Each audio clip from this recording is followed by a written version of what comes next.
If somebody had asked me a few years ago what the scariest moment of my life would be, I probably would have imagined something dramatic, maybe a car accident or some kind of disaster. What I never would have expected was that the most terrifying experience of my life would begin with something so ordinary that I almost ignored it completely. Looking back, that's probably what scares me most. There wasn't a single moment when I realized I was in danger. It happened slowly, one small thing after another. By the time I understood what was happening, someone had already become a part of my life without me ever inviting them into it. This happened in the fall of 2024, when I was 28 years old and living alone outside Indianapolis. I worked as a maintenance technician for a commercial property company. My routine rarely changed. I left for work around 7 every morning, got home around 5, went to the gym a few times a week, and spent most evenings relaxing at home. Nothing about my life would have made me stand out. At least, that's what I thought. One Tuesday evening after work, I stopped at a grocery store to pick up a few things. It was crowded, and I didn't notice anything unusual until I reached the checkout line. There was a man standing behind me. He looked to be in his 40s, wearing a dark baseball cap and a faded blue jacket. The only reason I remember him is because every time I looked up, he seemed to already be looking at me, not smiling, not angry, just staring. It was uncomfortable enough that I left the store feeling relieved to get away from him. By the time I loaded my groceries into my truck, I had already forgotten about it. 3 days later, I was leaving work when I saw the same man sitting in a silver sedan across the street from our parking lot. At first, I wasn't sure it was him, but as I drove past, I caught a clear look at his face. It was definitely the same guy. That felt strange, but not enough to alarm me. Maybe he worked nearby. Maybe it was a coincidence. A week passed, then another. I didn't see him again. Life returned to normal. Then one Friday night, I was taking out the trash when I noticed something tucked under my front doormat. It was a folded piece of paper. I assumed it was an advertisement until I opened it. Inside was a single sentence written in black marker. "You should close your upstairs blinds at night." My stomach dropped instantly. The upstairs bedroom window faced the backyard. The only way someone would know whether the blinds were open or closed was if they'd been watching the house. I immediately walked around the property with a flashlight but found nothing. No footprints, no vehicles, no people. I called a friend and tried laughing it off, but deep down I felt uneasy. The next day, I installed security cameras around the house. For almost 2 weeks, nothing happened. Then at 2:13 in the morning, my phone alerted me to motion in the backyard. Half asleep, I opened the camera feed. A man was standing near the fence.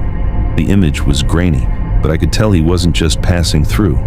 He was facing the house, standing completely still, watching. My heart started pounding. I switched to another camera angle. Before I could get a better look, he walked away. Police responded but found nobody nearby. The footage wasn't clear enough for identification. The officer suggested it could have been a trespasser or someone cutting through yards. I wanted to believe him. Unfortunately, things only got worse. About a week later, I left the gym around 9 at night. As I pulled onto the road, I noticed headlights behind me. Again, nothing unusual at first, but after several turns, the vehicle remained behind me. Every turn, every lane change, every stop sign. Still there. I started feeling nervous. To test my suspicion, I turned into a random neighborhood I'd never been through before. The car followed. That's when panic started creeping in. I made another turn, then another. The headlights stayed behind me. Finally, I pulled into a brightly lit gas station. The vehicle slowed as it approached. As it passed under the lights, I saw the driver, the man from the grocery store. He looked directly at me as he drove by. Then he continued down the road and disappeared. I immediately called the police. Unfortunately, without a plate number, there wasn't much they could do. For the next several weeks, I became increasingly paranoid. Every strange car caught my attention. Every unfamiliar face made me nervous. Friends told me I was overreacting. Maybe they would have felt differently if they had experienced what happened next. It was a Thursday night. Around 11 o'clock, I was sitting in my living room watching television when I heard a noise outside. It sounded like metal scraping against metal. At first, I assumed it was an animal. Then I heard it again, this time louder. I muted the television and listened. The sound was coming from the side of the house. I grabbed a flashlight and looked through the window. Nothing. The yard appeared empty. As I turned away, another noise echoed from the backyard. Then another. Something felt wrong. Very wrong. I locked every door and checked every window before going upstairs. Around midnight, I finally fell asleep. At 3:17 a.m., I woke up to the sound of breaking glass. For a second, I thought I was dreaming. Then I heard it again. Glass shattering somewhere downstairs. Adrenaline instantly flooded my body. I grabbed my phone and called 911. The dispatcher answered while I quietly locked my bedroom door. Then came the sound I'll never forget. Footsteps. Slow footsteps moving through my house. Someone had broken in. The dispatcher kept telling me officers were on the way. Meanwhile, the footsteps continued, moving room to room, occasionally stopping, then continuing again. Whoever was downstairs wasn't rushing. They were taking their time, as if they knew exactly where they were. I remember staring at the bedroom door while every possible scenario raced through my mind. Then the footsteps reached the staircase. I heard each step creak as the person slowly climbed upward. One step, another, closer and closer. I could barely breathe. The dispatcher was still speaking, but I could hardly hear her over the pounding of my heartbeat. The footsteps reached the second floor. Silence followed. Then I heard movement directly outside my bedroom. Whoever had entered my house was standing on the other side of the door. For several seconds, nothing happened.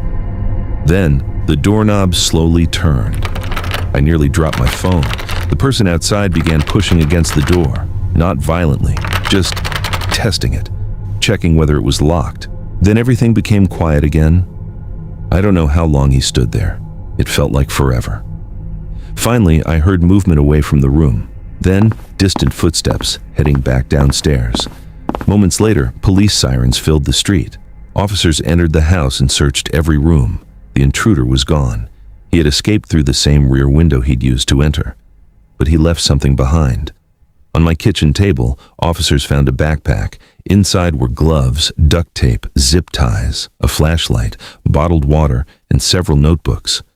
One of the notebooks contained detailed observations about me. My work schedule, gym visits, grocery store trips, vehicle information, notes about when lights turned on and off inside my house. Some entries were dated nearly 4 months earlier. The realization made me sick. Someone had been studying my life for months. Detectives eventually identified the suspect through fingerprints found on items inside the backpack. It turned out he had a lengthy criminal history involving burglary, stalking, kidnapping attempts, and home invasions. According to investigators, he often selected victims randomly and became obsessed with them over time. Nobody knows exactly why he chose me. Maybe I happened to be in the wrong place at the wrong time. Maybe he saw me at that grocery store and decided I looked vulnerable. Whatever the reason, I later learned I wasn't his first target. Fortunately, investigators arrested him 3 days later at a motel nearly 60 miles away. Evidence recovered during the arrest linked him to multiple stalking cases across 2 states. Even now, years later, I still think about how close things came to ending differently. The part that stays with me isn't the break-in itself, it's knowing that for months I was completely unaware someone was watching me. While I was going to work, meeting friends, buying groceries, and living my life, a stranger was quietly collecting pieces of it from a distance. People imagine danger as something obvious, a masked criminal, a weapon, a dramatic confrontation. In reality, the most dangerous people often look completely normal. They're the person standing behind you in line. The driver parked across the street. The stranger you notice for a second and immediately forget. That's what makes this story so unsettling to me. Because before everything happened, I saw that man several times, and every single time I dismissed the feeling that something wasn't right. I don't ignore those feelings anymore. The thing that still bothers me about this story is how close I came to ignoring every warning sign. When people hear stories about criminals targeting random victims, they usually assume there were obvious red flags. They imagine someone acting suspicious or threatening from the beginning. That's not how it happened to me. The guy who nearly ruined my life looked completely normal. If you passed him on the street, you wouldn't have thought twice about him. That's probably why he got as far as he did. This happened in late 2023 when I was 31 years old and living alone in a small town outside Nashville, Tennessee. I worked as an HVAC technician, which meant I spent most of my days driving from house to house making repairs. My schedule changed constantly, but my evenings were usually the same.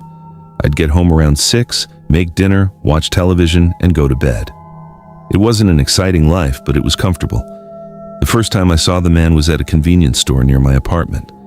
I stopped there after work to buy a drink and a few snacks. While I was waiting in line, I noticed a guy standing near the coffee machines. He wasn't doing anything strange. The only reason I remember him is because he seemed to be paying more attention to me than anything else around him. Every time I glanced over, his eyes were already on me, not aggressively, just watching. I paid for my stuff and left. By the time I got home, I'd completely forgotten about him. About a week later, I was filling up my truck at a gas station across town. While the pump was running, I looked toward the road and immediately recognized the same man. He was sitting alone in a parked SUV facing the gas station. Again, he appeared to be watching me. I remember feeling slightly uncomfortable, but eventually convincing myself it was a coincidence. Nashville wasn't exactly a tiny place, but seeing the same person twice wasn't impossible. A few days after that, I was leaving a grocery store when I saw him again. This time, he was walking through the parking lot. As I loaded groceries into my truck, I noticed him stop near the row behind mine. He stood there for several seconds before continuing toward the opposite side of the lot. I watched him climb into a dark SUV and drive away. The moment stuck with me because something felt off. I couldn't explain why. There was no crime, no confrontation, just a feeling. Looking back, I wish I had trusted it. The next month passed without incident. Then one night around 10 o'clock, I received a text from an unknown number. The message simply said, "You should really replace that porch light." I stared at the screen in confusion. The bulb above my apartment door had burned out earlier that week. Very few people knew that. I responded asking who it was. No reply ever came. I called the number. It went straight to voicemail. The next day, I convinced myself it was probably one of my neighbors messing around. It was a strange message, but hardly something worth worrying about. Then another text arrived 3 nights later. "You got home late tonight." This time my stomach dropped. I hadn't told anyone where I'd been. After work, I'd gone to a friend's house to watch a football game.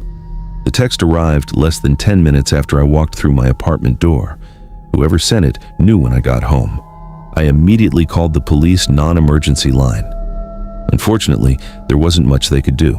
The number appeared to be from a prepaid phone. I blocked it and tried moving on. For a while, things were quiet again. Then, one Saturday morning, I discovered that someone had entered my truck overnight. Nothing had been stolen. My registration papers were still there. My tools were untouched. Even the loose cash in the center console remained. The only thing out of place was a photograph. It was sitting on the driver's seat. The picture showed my apartment building. Specifically, it showed my apartment door. The photo appeared to have been taken from the parking lot sometime after dark. My blood ran cold.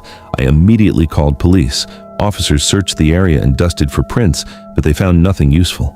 The photograph became evidence, but there were no leads. After that, I started paying closer attention to my surroundings. I checked mirrors while driving. I looked around parking lots before getting out of my truck. I even changed some of my daily routines. That's when I started noticing the SUV. The dark SUV appeared everywhere. Sometimes it was parked across the street from a job site. Sometimes it sat near my apartment complex. Other times it appeared behind me in traffic before turning away. I never got a clear look at the driver, but deep down, I knew it was connected. One evening after work, I stopped at a home improvement store to buy supplies. As I exited the building, I spotted the SUV parked several rows away. A man was sitting inside. Even from that distance, I recognized him immediately. The convenience store guy, the gas station guy, the grocery store guy. The same man I'd seen multiple times over the previous months. The moment he realized I was looking at him, he started the vehicle and drove away. That's when fear turned into certainty. This wasn't coincidence anymore. Somebody was following me. Over the next 2 weeks, the situation escalated. More anonymous texts arrived from different numbers. Some referenced places I'd visited that day. Others mentioned things I was wearing. None contained direct threats. In some ways, that made them worse. The messages felt like reminders that I was being watched, constantly. One Friday night, I decided to stay with my brother who lived about 40 minutes away. I didn't tell anyone except him. Around midnight, we were sitting in his living room watching television when his dog suddenly began barking at the front window. The barking was aggressive and non-stop. We looked outside. A dark SUV sat parked across the street. My stomach instantly dropped. My brother grabbed his phone and stepped onto the porch. The SUV drove away immediately. At that point, even he admitted something wasn't right. The next morning, we reported everything again. This time, detectives became more involved. They advised me to document every incident and save every message. Unfortunately, the suspect remained unidentified. Then came the night everything finally exploded. It was a Tuesday. I got home around 7 and spent the evening watching movies. Around 11:30, I heard a faint sound outside my apartment. At first, I ignored it. Then, I heard it again. A soft, metallic noise, like someone testing a door handle. I muted the television and listened carefully. The sound came from the hallway outside my apartment. My heart immediately began racing. I quietly approached the door and looked through the peephole. A man stood directly outside. The same man. He wasn't knocking, he wasn't speaking. He was crouched beside my doorknob, working on something. The moment I saw a metal tool in his hand, I stepped backward and called 911. The dispatcher told me officers were already being sent. Meanwhile, the man continued working at the lock. Every second felt endless. Then suddenly he stopped.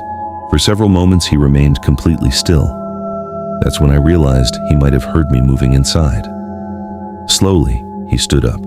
I watched through the peephole as he stared directly toward the door. Then he smiled. I'll never forget that smile. It wasn't angry. It wasn't excited. It looked calm, almost confident, like he believed he'd eventually get inside no matter what happened tonight. Then he walked away. Police arrived less than 3 minutes later. Officers searched the area and located the suspect attempting to leave through the apartment complex parking lot. After a brief chase, he was arrested. What investigators discovered afterward terrified me. Inside his SUV, they found photographs of my apartment, my workplace, my truck, and several locations I regularly visited. They also recovered notebooks filled with observations about my daily routine dating back nearly 6 months. Detectives later told me he had a criminal history involving stalking and attempted abduction. He had become fixated on me for reasons nobody could explain. During interviews, he refused to answer questions about his intentions. To this day, I still don't know what he planned to do if he got through that door. Maybe robbery, maybe kidnapping, maybe something worse. I moved away shortly after the case ended. Even now, years later, I still check parking lots before walking to my vehicle. I still glance over my shoulder when I hear footsteps behind me.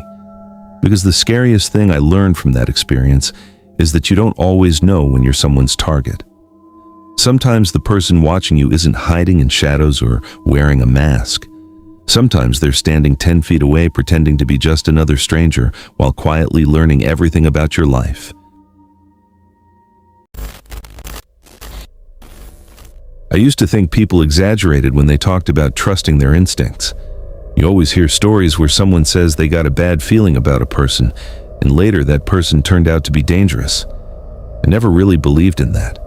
I figured there was always some obvious sign they noticed subconsciously, something that explained the feeling. After what happened to me, I don't think that anymore. Sometimes your brain notices things before you consciously understand them. Sometimes a person can seem completely normal while every instinct in your body is quietly telling you to get away from them. This happened in the spring of 2024 when I was 27 years old, living in Western Pennsylvania. I worked for a company that serviced ATMs and cash machines throughout several counties. Most of my job involved driving long distances alone and stopping at businesses to perform maintenance. Because of that, I spent a lot of time on the road. One Thursday afternoon, I finished a service call at a small shopping plaza about an hour from home. It was raining lightly, and I decided to stop at a diner before heading back. The place wasn't busy, maybe 6 or 7 customers total. I grabbed a booth near the window and ordered a burger. About 10 minutes later, a man walked in and sat alone across the room. I probably wouldn't have remembered him if not for what happened later. He looked completely ordinary. Mid-40s, brown jacket, short beard, average build. The only thing that stood out was how often I caught him looking at me. At first, I thought I was imagining it. But every time I glanced across the diner, he'd quickly look away. It was strange enough that I noticed, but not alarming. When I finished eating, I paid my bill and left. As I walked through the parking lot, I noticed the man exiting the diner as well. He climbed into a black pickup truck parked several spaces away. I drove off and didn't think about him again. About 30 minutes later, I stopped at a gas station. While filling my truck, I happened to look toward the road and immediately recognized the black pickup. It was pulling into the same station. My first thought was that it was an odd coincidence. The driver parked near the side of the building and remained inside the vehicle. Something about it made me uncomfortable. I finished pumping gas and left. The pickup remained where it was. A few miles later, I checked my mirror. The black truck was behind me. At first, I didn't panic. Plenty of people travel the same highways. But after 20 minutes, the truck was still there. Every turn I made, it followed. Every lane change, every exit ramp. My stomach started tightening. I decided to test my suspicion by pulling into a grocery store parking lot. The truck drove past without stopping. I immediately felt stupid for worrying. Maybe it really had been a coincidence. I went home and forgot about it. 3 weeks passed. Nothing unusual happened. Then, one evening after work, I stopped at a hardware store. As I exited with my purchases, I saw a black pickup parked near the edge of the lot. My heart sank. The driver sat behind the wheel looking down at something. I couldn't see his face clearly. Still, the truck looked identical. I told myself I was being paranoid.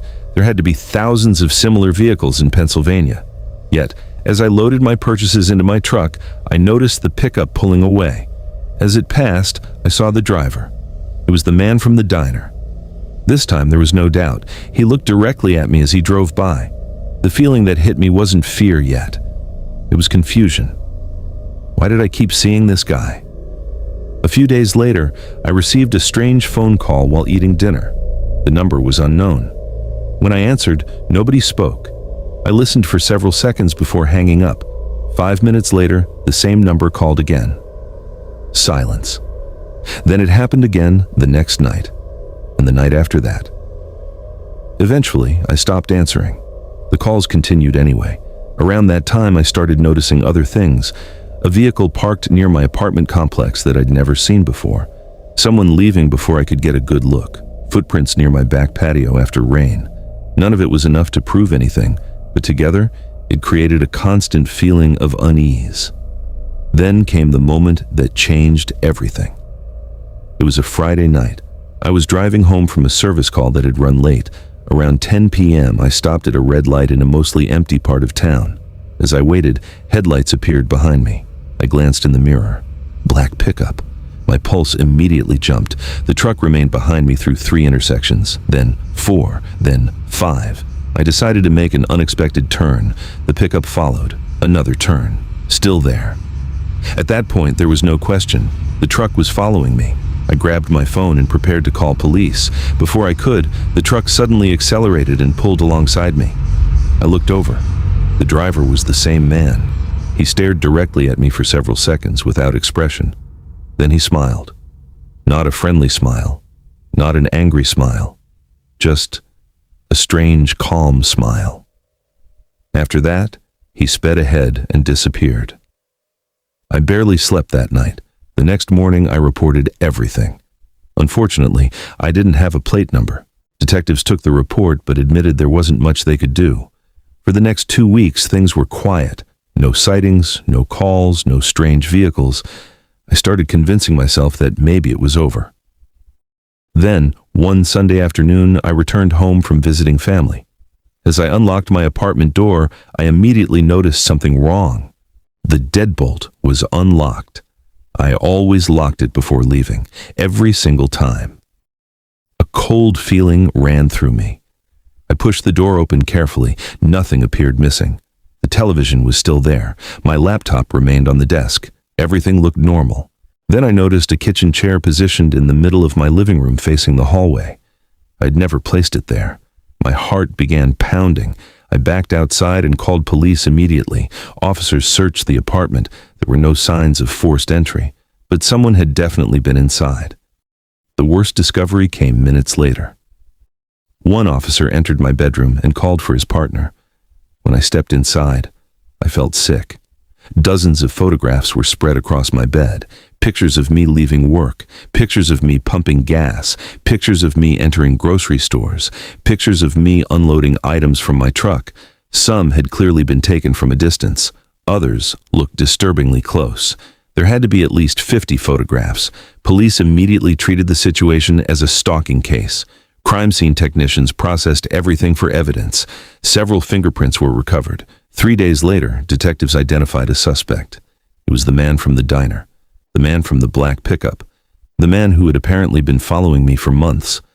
What investigators discovered afterward was terrifying. The suspect had multiple prior arrests involving stalking and burglary. In 2 previous cases, he had become obsessed with strangers he encountered randomly in public places. According to detectives, he often spent months gathering information about victims before escalating. Fortunately, my case ended before he could go further. Police arrested him at a motel less than 20 miles away. Inside his room, they discovered hundreds of photographs, notebooks, maps, and detailed schedules involving several different individuals. To this day, nobody knows exactly why he targeted me. During interviews, he refused to explain his actions. Maybe there was no reason. Maybe I just happened to sit in the wrong diner on the wrong day. That's the part that still bothers me. There was no argument, no conflict, no interaction. I never even spoke to the man. Yet somehow I became the focus of his attention for months. I moved shortly afterward and changed nearly every part of my routine.